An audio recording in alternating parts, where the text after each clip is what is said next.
Praise the lord. Good morning. ఈరోజు దేవుని వాగ్దానం కీర్తనలు 103:2. ఆయన చేసిన ఉపకారములలో దేనిని మరవకుము. ఆమేన్. ప్రియమైన దేవుని బిడ్డ, ఆయన చేసే మేలులు ఉపకారములు కంటికి కనిపించవు, చెవికి వినిపించవు, హృదయానికి గోచరము కావు. నిన్ను నీ కుటుంబాన్ని ప్రభు ఎన్నిసార్లు తప్పించారు, ఎన్నిసార్లు రక్షించారు నీకు తెలియకపోయినా మనము ఆయన చేసిన వాటిని మరువక కృతజ్ఞత కలిగి దేవుణ్ణి స్తుతించాలి.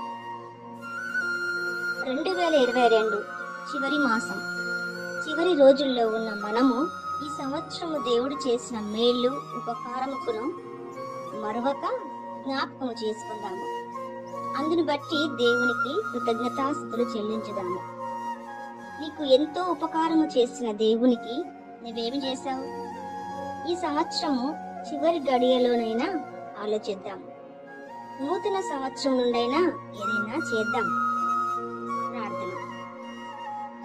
తండ్రి, నీ వాగ్దానాన్ని బట్టి వందనాలు. మీ మేలులకై ఉపకారాలకై నిండు వందనాలు. ఈ మాటలు వింటున్న ప్రతి వారిని దర్శించి దీవించి ఆశీర్వదించండి. ఈ సంవత్సరం అంతా కాపాడినందుకు కృతజ్ఞతాస్తుతులు చెల్లిస్తూ యేసు నామములో అడుగుచున్నాము తండ్రి. ఆమేన్. ఆమేన్.